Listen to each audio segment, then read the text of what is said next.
राजा महेंद्र महेंद्रपुर के राजा, धर्मप्रिय और विद्वान शासक, अंजना के पिता राजा महेंद्र। इस गरिमामयी भूमिका को अनंत ने बड़ी सुंदरता से निभाया है। हृदय बेटा, महेंद्रपुर की महारानी हृदय बेटा, राजा महेंद्र की धर्मपत्नी और अंजना की माता। यद्यपि नाटक में उनका कोई संवाद नहीं है, फिर भी उनका चित्रण इस कथा को पूर्णता देता है। इस राजा प्रति सूर्य अंजना की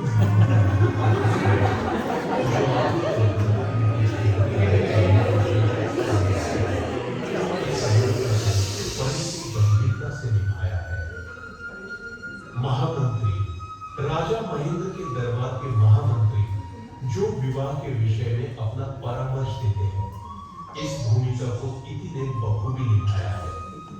मंत्री, दरबार का एक और विचारशील मंत्री जो निर्णयों को संतुलित करता है, इस किरदार को रुच ने गंभीरता के साथ प्रस्तुत किया है।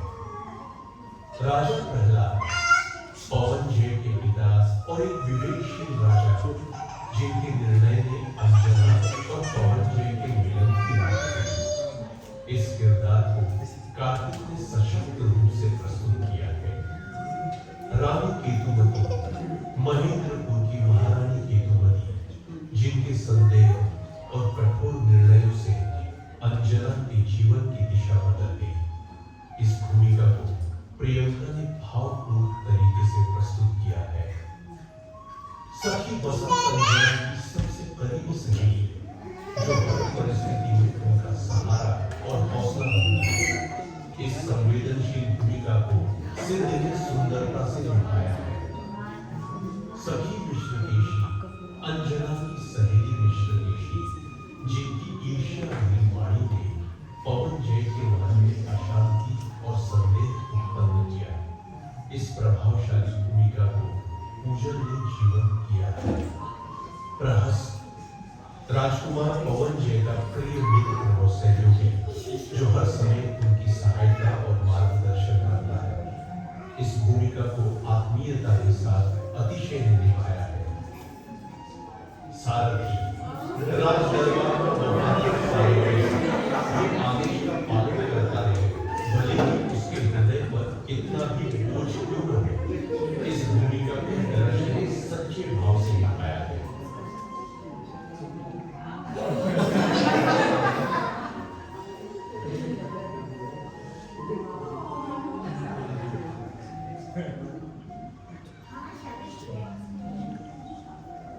हनुमान, इस कथा के महत्वपूर्ण राजकुमार पवन जय, वीर और पराक्रमी पवन जय, जिनके जीवन में अहंकार और क्रोध ने अंजना के साथ दूरी ला दी, पर अंततः सत्य को पहचान लिया। इस महत्वपूर्ण किरदार को नयन ने सजीव रूप दिया है। अंजना, अंजना, अरे कौन अंजना? श्री मुनि सुलभना तीर्थंकर की श्रेष्ठ आराधिका अंजना, तद्भव मोक्षगामी, चरम शरीरी हनुमान की जन्मदात्री मां अंजना, उपसर्ग विजेत्री अंजना, समताधारिणी अंजना, मुनि भगवतों की पथानुगामी अंजना, भावी भगवत अंजना, त्याग, संयम और वैराग्य की प्रतिनिधि महासती अंजना का जीवन आज भी हम सबके लिए प्रेरणा है। इस महान भूमिका को वर्षा ने समर्पण के साथ निभाया है। अंजना, अंजना। Narrator number 1। कथा की शुभ और घटनाओं का विस्तार हमें समझाने वाली नैरेटर नंबर 1 की भूमिका कृतिका ने प्रभावशाली ढंग से निभाई है। Narrator number 2। भावपूर्ण प्रसंगों और अंजना के त्याग को अपने शब्दों से जीवंत करने का कार्य नैरेटर नंबर 2 की भूमिका में रितिका ने किया है। Narrator number 3। युद्ध पश्चात नैरेटर नंबर 3 की भूमिका आनंद ने निभाई है। Narrator number 4। अंजना के प्रवचन और उनके जीवन के गहरे संदेशों को उजागर करने वाली नैरेटर नंबर 4 की भूमिका हिमांशी ने निभाई है।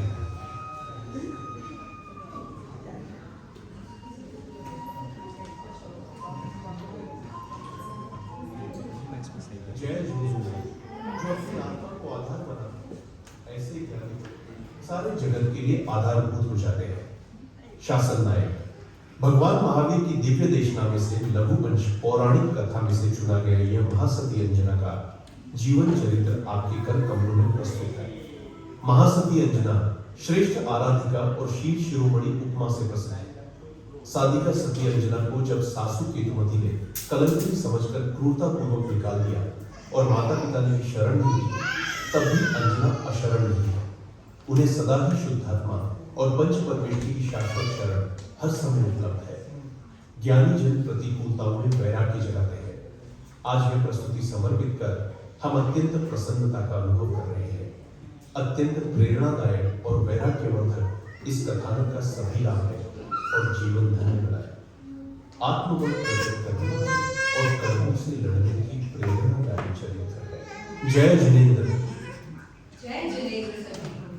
यह घटना है मुनि सुब्रतनाथ भगवान की युग की, जिसमें अंजना जैसी महासतियां वीरांगनाओं का जन्म हुआ था। यह कथा है महासती अंजना की, जिन्होंने जो कि जैन धर्म की बहुत ही श्रेष्ठ आराधिका रही हैं और जिन्होंने हनुमान जैसे तनुभव मोक्षगामी जीव को जन्म दिया है। और आइए प्रस्तुत है ये सुंदर नाटिका। तो भारत क्षेत्र में महेंद्रपुर नामक एक सुंदर नगरी है, जहाँ विद्याधर राजा महेंद्र राज्य करते हैं। उनकी पत्नी का नाम हृदयविदा है और उनके अरिंदम आदि 100 पुत्र हैं और एक महागुणवान कन्या अंजना है। तो राजा महेंद्र कुछ अंजना के विवाह के बारे में विचार विमर्श करते हैं। हे मंत्रीजन, पुत्री अंजना का शुभ विवाह किसके साथ करना उचित रहेगा? हे राजन, राजा हिरण्यप्रभ के पुत्र विद्युत पराक्रमी और गुणवान हैं। उन्हें विद्याधर भी पराजित नहीं कर सकते। मेरे विचार से राजा रानी अंजना का विवाह उन्हीं के साथ करना उचित रहेगा। हे राजन, विद्युप्रभ बहुत ही पराक्रमी हैं, परंतु वो दीन दुनिया से मोक्ष प्राप्त कर चुके हैं। वो विरागी हो चुके हैं, तो कहीं न कहीं वो मुनि दीक्षा धारण कर सकते हैं। इसलिए मेरे विचार से राजा प्रहलाद के पुत्र पवनजय एक योग्य वर है। आपको और वो पराक्रमी और गुणवान भी हैं, तो उनका विवाह आपको उनके साथ करना चाहिए।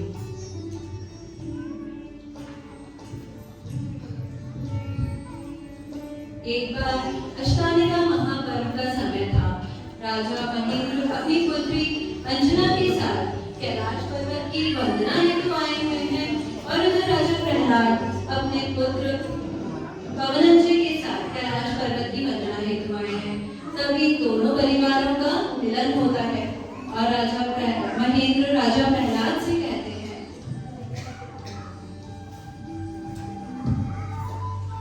हे राजन, अपनी पुत्री अंजना का शुभ विवाह आपके पुत्र चिरंजीव पवन कुमार के साथ हो जाए तो कितना सुखद रहेगा। हे राजन, यह तो मेरे पुत्र का सौभाग्य होगा। आप मेरी ओर से इस अवसर को पक्का ही समझिए। आपकी फिक्र नहीं हो तो 3 दिन बाद मानसरोवर के तट पर यह विवाह निश्चित करते हैं।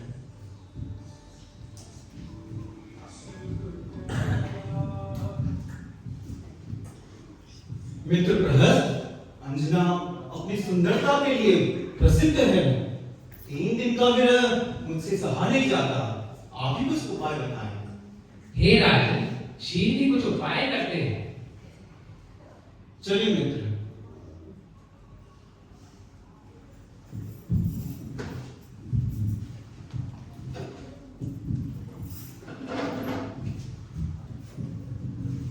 तो पवनंजय से जो विरह सहन नहीं हो रहा था, वे अपने मित्र प्रहस्त के साथ अंजना के महल की ओर प्रस्थान करते हैं। रात्रि में गुप्त समय जानकर वे अंजना के महल जाते हैं और तभी वहां देखते हैं कि सखियां आपस में बातें कर रही हैं और तभी सखी बसंत उनसे कहती है, अंजना, कितना सुंदर नाम है पवन।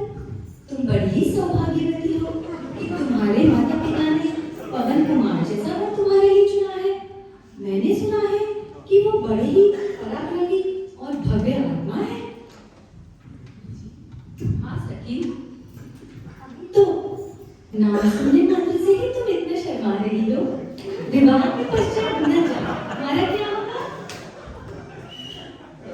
तभी ईर्ष्या से जलती हुई मिश्रकेशी सखी अंजना से कहती है, तुम्हारा संबंध पवन जय से हुआ है तो ठीक ही है। यदि विद्युत प्रभ से हुआ होता तो बात ही कुछ और होती। कहाँ विद्युत प्रभ और कहाँ पवन जय।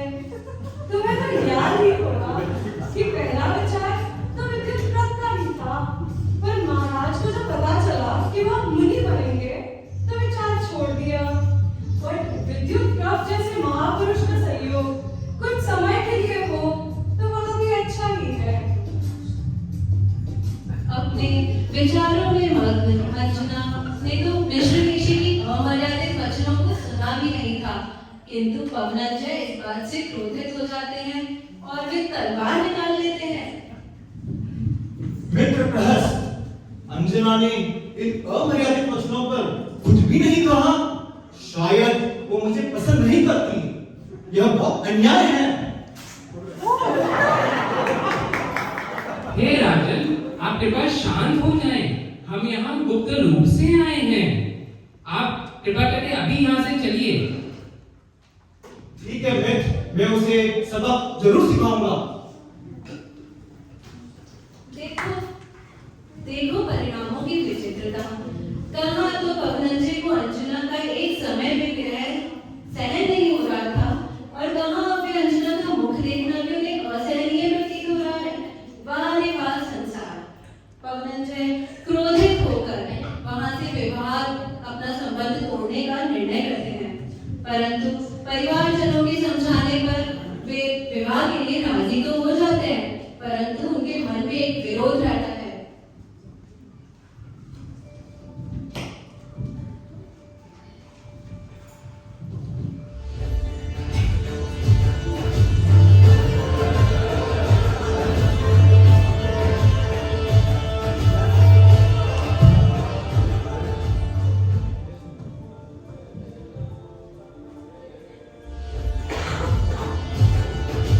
अंजना को रत्नपुर महल में ठहराया गया। प्रथम दिन बहुत रात्रि होने पर भी पवन कुमार नहीं आए।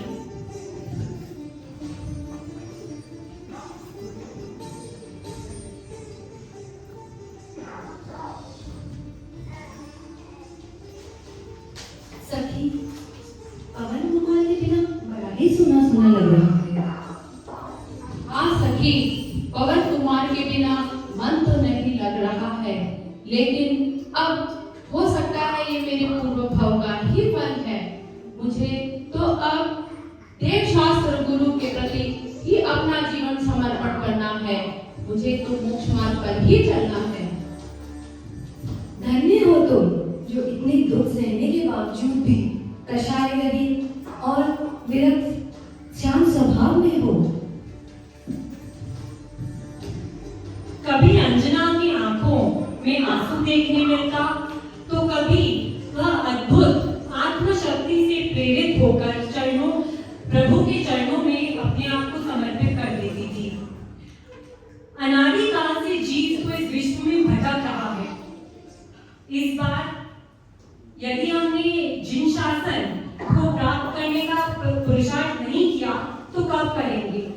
अंजना के मन में ऐसे ही विचार चलने लगे।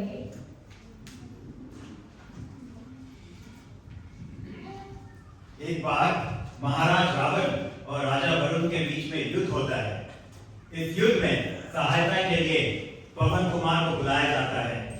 पवन कुमार महल में सबकी आज्ञा लेके युद्ध के लिए जाते हैं, परंतु वो अंजना की ओर एकदम अनदेखा कर देते हैं, उससे मिलते ही नहीं है। युद्ध में 22 वर्ष निकल जाते हैं और युद्ध में 22 वर्ष के बाद सेना मानसरोवर के घाट पे रुकी हुई थी। उसी समय सूर्यास्त के समय पवन कुमार ने देखा कि एक चकवा और चकवी बिछड़ रहे थे और चकवी अत्यंत दुखी थी। यही देख के उन्हें समझ में आया कि उन्होंने अंजना के साथ नाइंसाफी की थी। उन्हें पश्चाताप हुआ, उनको अपने अपराध का एहसास हुआ। मित्र प्रहस्त, आज मैंने एक चकवा और चपरी को बिछड़ते हुए देखा। इसे देख मुझे अंजना की याद आ गई। मैंने अंजना को बहुत दुख दिए हैं, लेकिन हमें कल युद्ध भी लड़ना है, परंतु मैं युद्ध लड़ नहीं पाऊंगा और वहां पर अंजना भी परेशान हो रही थी। कृपया करके कुछ उपाय बताएं। हे राजन, आप अपनी माता पिता की आज्ञा से यहाँ युद्ध करने आए हैं। आपका स्वभाव रानी अंजना के प्रति बड़ा निराशापूर्ण रहा है। हम एक उपाय करते हैं, हम शीघ्र अभी उनके महल जाते हैं। आप उनसे मुलाकात करिएगा और हम शीघ्र सुखे प्राप्त होने से पहले वापस आएंगे, जिससे आप अपने शत्रु पे विजय भी प्राप्त कर पाएंगे। अच्छा सुझाव है, चलिए चलते हैं। फिर मित्र प्रहस्त के साथ पवन कुमार अंजना के महल में जाते हैं और नीची दृष्टि से अंजना को देखकर ये कहते हैं,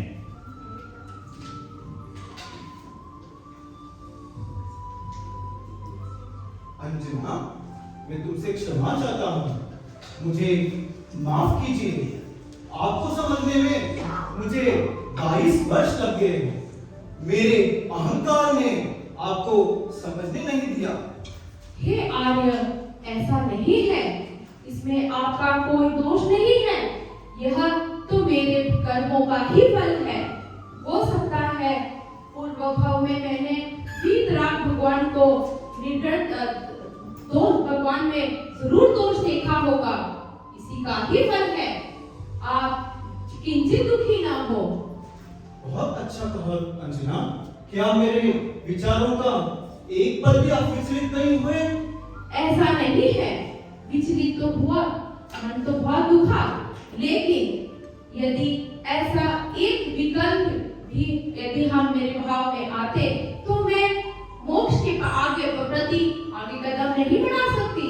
मुझे मोक्ष की प्राप्ति नहीं कर पाऊंगी। अति सुंदर अंजना।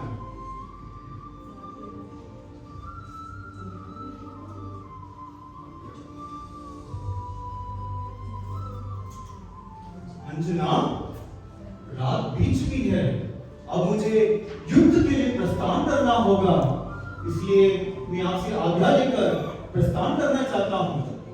हे आर्य, आपको आपसे दूर रहना बिल्कुल अच्छा नहीं लगेगा, लेकिन अब क्या कर सकते हैं, आपका वहां जाना भी निश्चित है।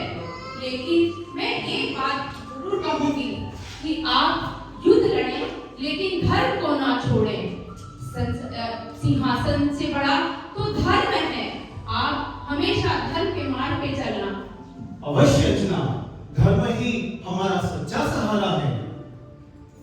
आर्य, एक बात मेरे मन में आ रही है। हम क्या एक बात खटक रही है कि कल को कुछ हो गया तो? किसी को पता नहीं है आप आए थे और कब चले गए। कुछ हो गया तो मैं क्या करूंगी? अरे उसकी चिंता मत करो अंजना, ये मेरी अंगूठी है, इसे आप मेरा निशाना समझ लीजिए। जी आर्य। मैं प्रस्थान करता हूँ।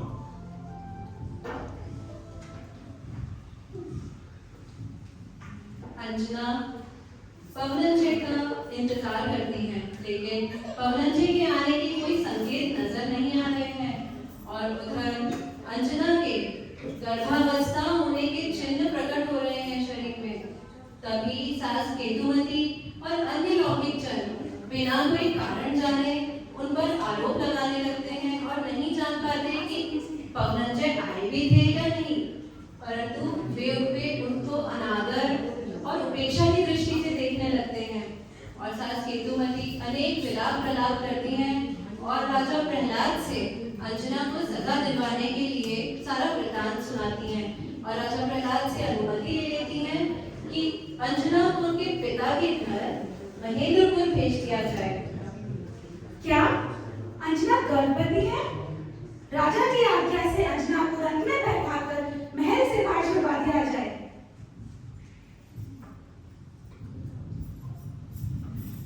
महारानी जी, आप क्रोध ना करें, ये देखिए, पवन कुमार जी आए थे और ये मुद्रिका निशानी के तौर पर छोड़ गए हैं। अतः आप अंजना पर विश्वास करें और इन्हें स्वीकार करें। यह मुद्रिका तो पवन कुमार की नहीं है। अंजना ने इस धरती को नर्क बना दिया है। शीघ्र ही राज छोड़ो। साथी,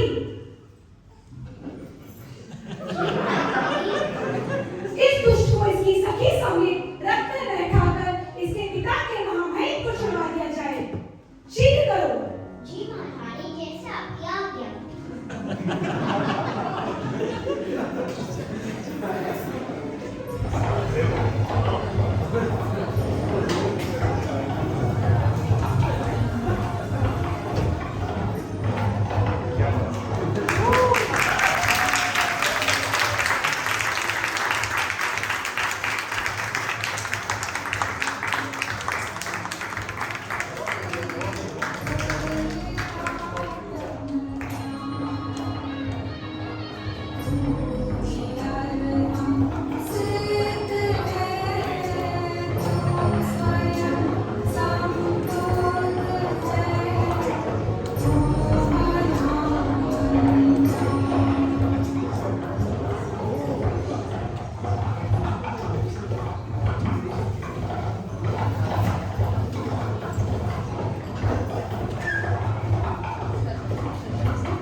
गुप्त मार्ग से रथ में बैठकर अंजना और सखी बसंत को उनके पिता के घर की ओर निकल पड़ने का अवसर मिला। इसके बाद हे देवी, माता जी ने आपको यहाँ तक ही छोड़ने को कहा है। मुझे ये दुख का कार्य करना पड़ रहा है। मुझे माफ कीजिए।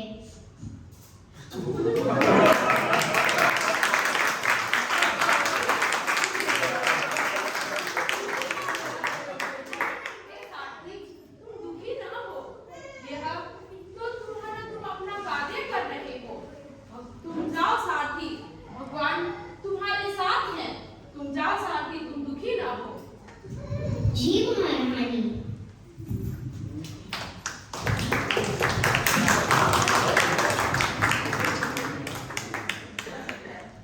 सखी, तुम माताजी मेरे पिताश्री से जाकर के हमेरा संदेश दे दो और उनके मन में क्या विचार चल रहे हैं थोड़ा पता करके आओ।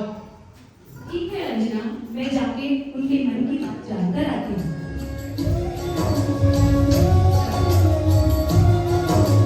पता नहीं पिताश्री मुझे अपनाएंगे, लोग क्या कहेंगे, मुझे सती कौन कहेगा। तब तक माता पिता तब अनंता हुए। कौन है साथ तेरे जो तेरे हुए।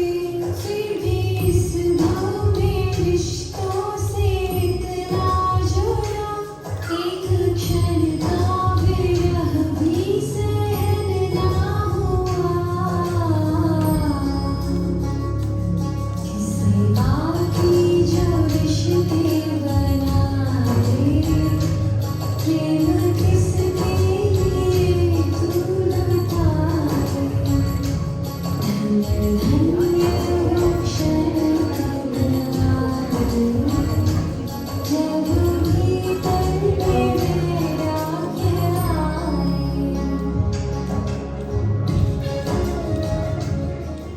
इसके बाद सखी बसंत महाराज के पास जाती है और उनके चरणों में बैठ जाती है और बड़े विनय पूर्वक कहती है।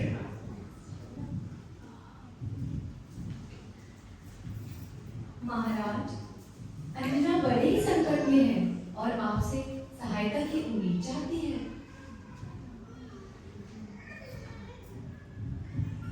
फिर सखी बसंत उनको सारी कहानी बता देती है। क्या ये क्या हो गया? अंजना ने दोनों कुलों का नाम डुबो दिया, कलंकित कर दिया, कहीं जाके डूब मरे।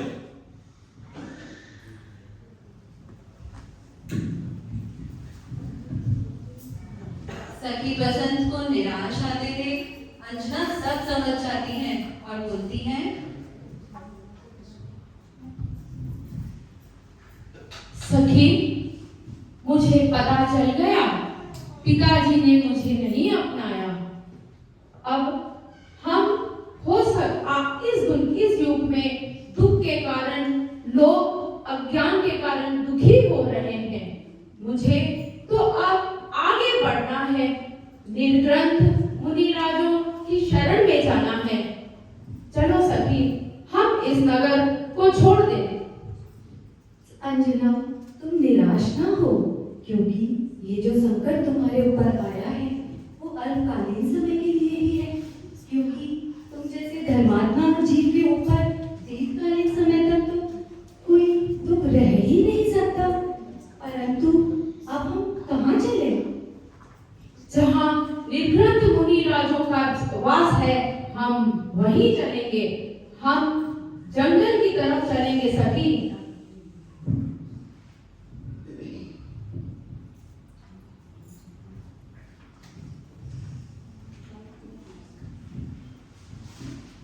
यद्यपि बसंतमाला आकाश मार्ग से गमन करने में समर्थ थी, किंतु वे अंजना के साथ उनकी गर्भावस्था होने के कारण गर्भभार होने से उनकी प्रेम में बंधी छाया के समान उनके साथ ही चल रही थी।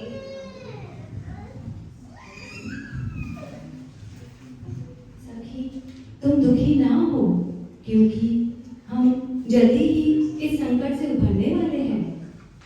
कैसे सखी? क्योंकि पूर्वोपार्जित कर्मों के उदयानुसार संयोग वियोग की दशाएं तो बनती ही रहती है। इसमें शोक या हर्ष क्या करना? आदमी सोचता कुछ और है और हो कुछ और जाता है। जो तुम्हारे गर्भ में यह जीव है, उसकी रक्षा का विचार करो। हाँ, जीव तो है, लेकिन ये बात भी सत्य है कि एक द्रव्य दूसरे द्रव्य का कुछ नहीं कर सकता है। अब तो हमें मोक्ष मार्ग की तरफ ही चलना है। हमें तो यह नगर छोड़ के आगे ही बढ़ना है सखी। चलो।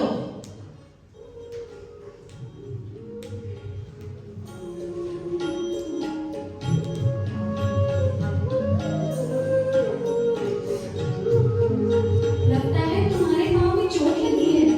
मेरा सुझाव यह है कि संतान का जन्म होने तक हम यहीं किसी पास के गांव में विश्राम करें।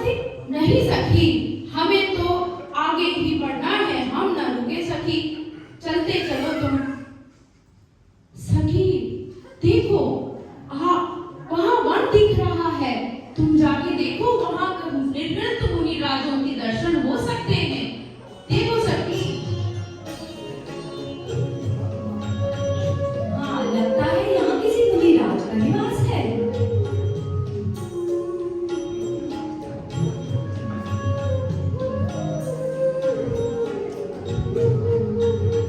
अंजना को कहाँ जाना था ये तो नहीं पता था, लेकिन एक बात बिल्कुल सच थी। वे पर्वत और गुफा की खोज में वन में निकल पड़े थे, और फिर कभी उन्हें एक गुफा दिखाई देती है। देखो सखी, मुनिराजों का ये वन देखो सखी, यहाँ मुनिराजों के दर्शन हैं। हे मुनिराज, मुझे इस दुख के भव से निकाले। मुनिराज आशीर्वाद दें। हे देव, महेंद्रपुर की राजकुमारी अंजना लोक में शील शिरोमणि है। भोग अंजना को जगत का कोई भी वैभव चुकाने में समर्थ नहीं है, इसलिए वह इस लोक में दीनता और पामरता का जीवन जीने के लिए असमर्थ थी। तीनों लोगों के समस्त वैभव को ठुकराने वाली सतियों की सिरमौर अंजना को पाप के उदय ने चारों ओर से घेर तो लिया है, लेकिन वर्तमान में पाप का परिणाम न होने से आकुलित एवं भयभीत नहीं है। इसके गर्भ का जीव पापी नहीं, वह तो अद्भुत पुण्य का धनी, इस लोक का शलाका पुरुष कामदेव का रूप लेकर इस पृथ्वी पर जन्मेगा। वह जीव गर्भ में भी पल लेकर आया है, इसलिए वह गर्भ से ही जगत को मूक उपदेश देता हुआ आया है कि किसी को किसी के आश्रय की जरूरत नहीं है। वह देवों से भी अजय होगा। विश्व की सारी विभूतियों का स्वामी होने पर भी वह एक दिन उन्हें ठुकरा कर निर्जन वन के पथ पर चल पड़ेगा। इस जन्म के बाद वह कोई और जन्म धारण नहीं करेगा। इसी देह को त्याग कर अविनाशी पद प्राप्त करेगा। हे देवी, बोलो भगवान हनुमान की जय। ऐसा कहकर मुनिवर आकाश की ओर गमन करने लगते हैं, दोनों को अपना आशीर्वाद देने के पश्चात।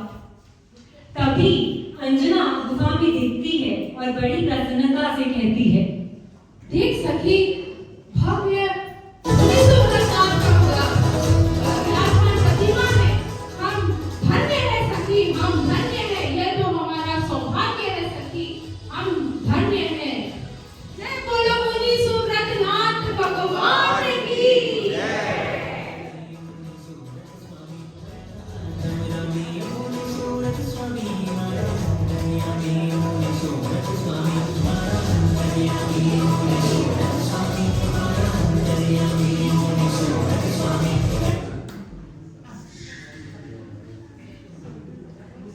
एक बार गुफा के बाहर एक शेर पहुंच जाता है।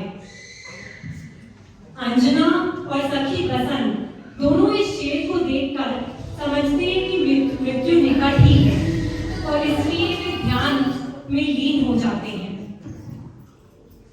तभी एक अष्टापर वहीं पहुंचता है और उसकी गर्जन सुनाई देती है।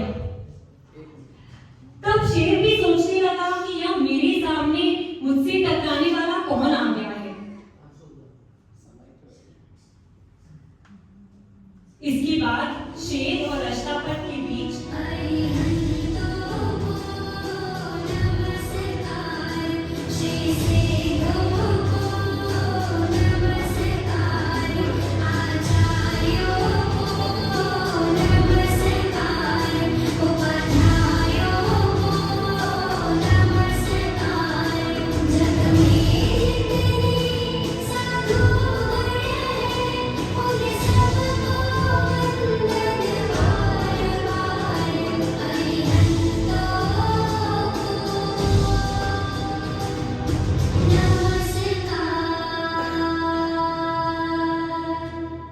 शेर और अष्टापर के बीच एक महायुद्ध चालू हो जाता है और शेर अष्टापर को वहां से भगा देता है।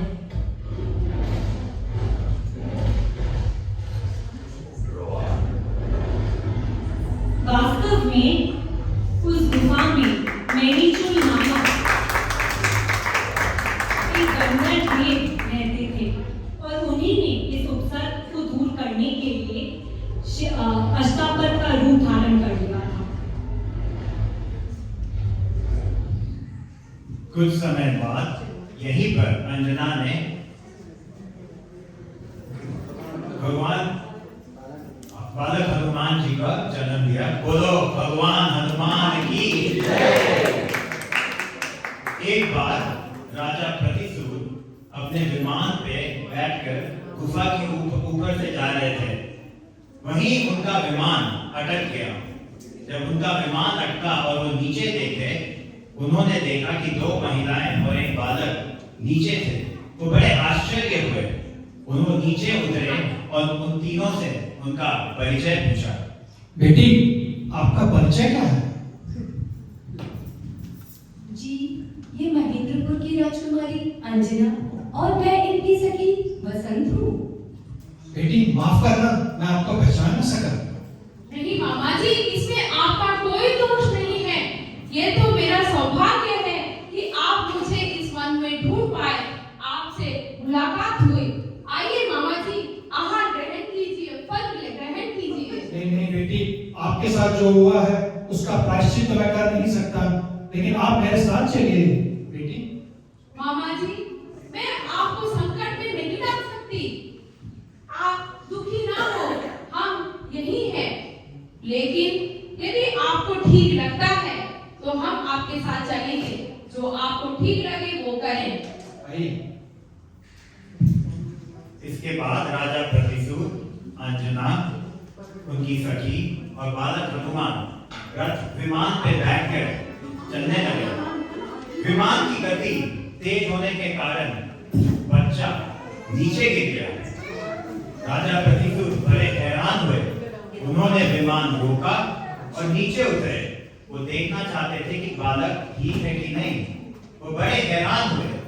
उन्होंने देखा बालक तो मुस्कुरा रहा है। हाय दूसरी ओर चट्टान चूर चूर हो गई थी।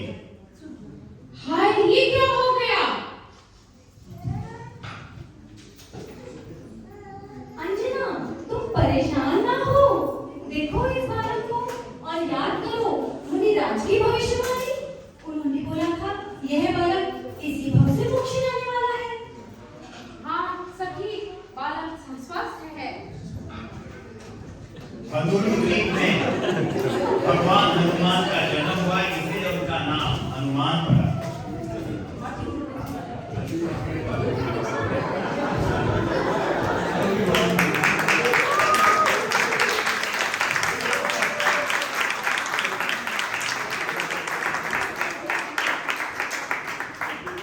बालक हनुमान,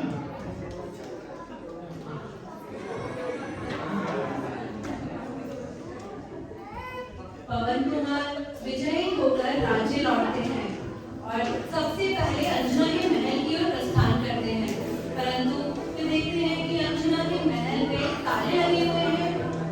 वे मूर्छित हो जाते हैं और उधर उनका मित्र प्रहस केतुमती को अंजना की सारी सच्चाई बताता है और तभी उसके पश्चात पवनंजय को चेतना आ जाती है।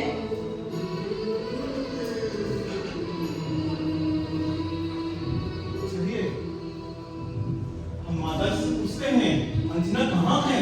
महल तो बंद पड़ा है। जी राजन। माँ, अंजना कहाँ है? महल में नहीं है। वह अपने पिता के यहाँ गई हुई है। चलिए प्रहस, अपन शीघ्र चलते हैं। पवन कुमार शीघ्र ही अंजना के माता पिता के घर पहुंचते हैं, परंतु उन्हें वहां भी निराशा ही मिलती है। ये क्या अर्थ है? चलिए हम अंजना को ढूंढ कर ही विश्राम लेंगे। चलिए प्रहस।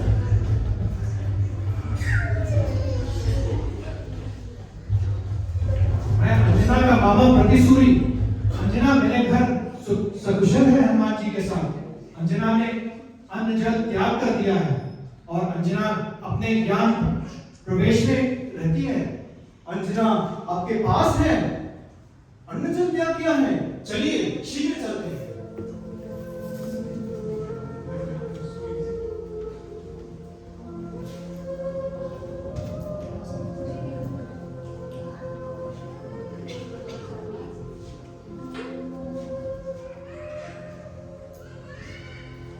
अंजना, आपकी पुरुषार्थ, वीरता और विजय गाथा धन्य है।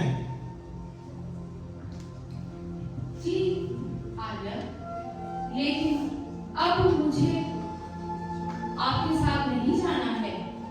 मैं तो अब निवृत्त मुनिराजों की सेवा में जाने है। आप सही कह रहे। एक द्रव्य दूसरे द्रव्य का कुछ नहीं करता, ऐसा वस्तु स्वरूप है। आत्मा आराधना ही सार है। धन्य हो अंजना, 22 वर्ष तक पिता पति वियोग के बाद भी आपने किसी को दोष नहीं कहा। वो तो नहीं, और सास ने, माता पिता ने भी जब शरण छोड़ा तब भी आपने किसी को दोष नहीं देखा, अपनी आराधना में लगी रही। और तो और आप वन में विचरण किए और बालक को भी वही जन्म दिया। बहुत धन्य है। हे बहुत स्वामी, धन्य है। मुझे तो अब ना किसी का स्वामी बनना है, ना किसी को अपना स्वामी बनाना है। मुझे तो मोक्ष के पथ पर ही चलना है और मैं मोक्ष के पथ पर ही चलूंगी। आप वास्तव में महासती हैं।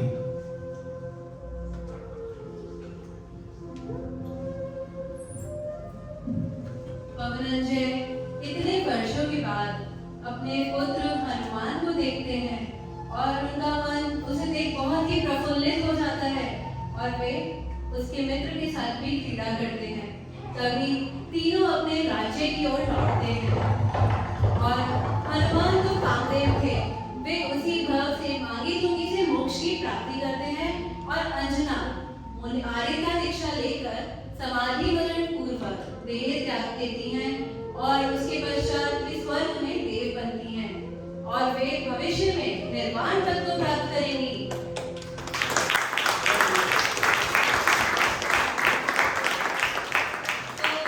तो आप समझ ही गए होंगे कि अंजना को महासती क्यों कहा गया और वे निर्वाण को क्यों प्राप्त कर रही हैं। तो अंजना ने इतने उपसर्ग सहे और अपने घर से, ससुराल से, सब जगह से निकाली गई, वन में भटकती रही और 22 वर्ष का पति वियोग सहा, परंतु वे धर्म मार्ग से जरा भी विचलित नहीं हुई और जरा भी आकुल व्याकुल न होते हुए अपनी आत्म आराधना में ही लगी रही। तो हमें ऐसी प्रथमानुयोग की महासती जैसी अंजना की कहानी प्रतिपल याद आती रहनी चाहिए, क्योंकि जब भी हमारे जीवन में कोई कठिन परिस्थिति आए या कुछ भी ऐसा लगे कि हमारे ऊपर अंजना का 1% भी उपसर्ग हुआ है, तो हमें ये ध्यान आना चाहिए कि ये हमारी कर्मोदय अवस्था है, इसमें हम कुछ भी नहीं कर सकते और अपनी आत्म आराधना ही करनी चाहिए और अपनी आत्मा को ही श्रेयस्कर मानकर अपने आत्म तत्व में लीन हो जाना चाहिए। तो आइए देखते हैं कि आखिर अंजना को इतने उपसर्ग सहन करने क्यों पड़े, आखिर क्या किया था उन्होंने ऐसा पूर्व में।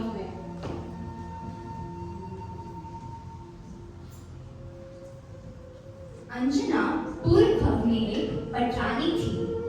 एक दिन उन्होंने अपने सौतन पे क्रोध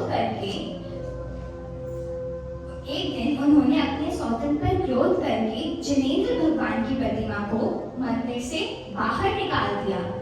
उसी समय श्री नाम की आर्यका का आना हुआ। आर्यका ने उन्हें उपदेश दिया कि यह कार्य निंदनीय है। उनका उपदेश सुनकर पटानी ने फिर से मंदिर में प्रतिमा जी की को वापस विराजमान करवाया।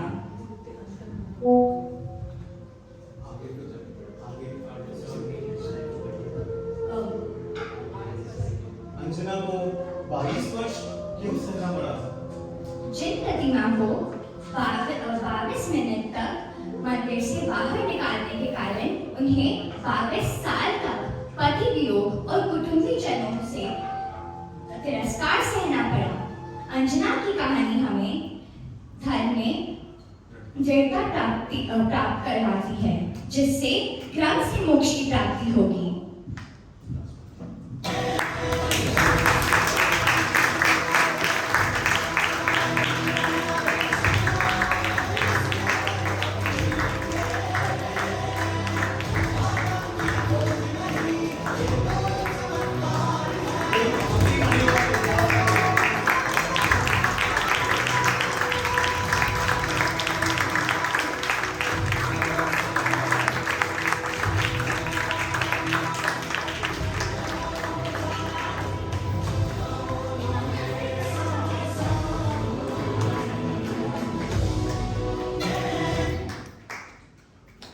बहुत बढ़िया,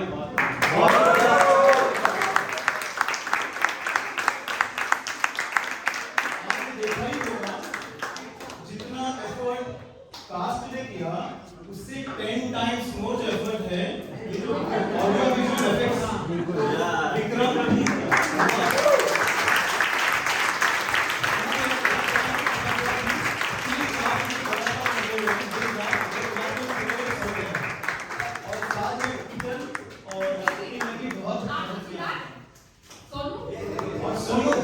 ये हमारे इंडियन सुपरस्टार है, एंड मोमेंट पे बहुत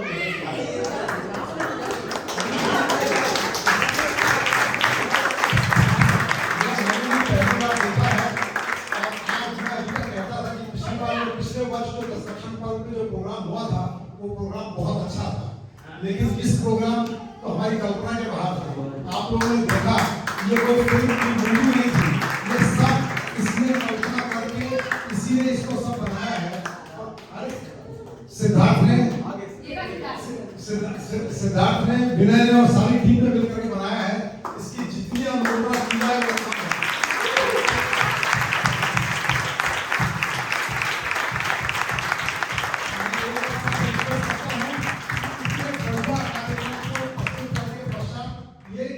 की सारी टीम एक स्टैंडिंग ओवेशन डिजर्व करती है।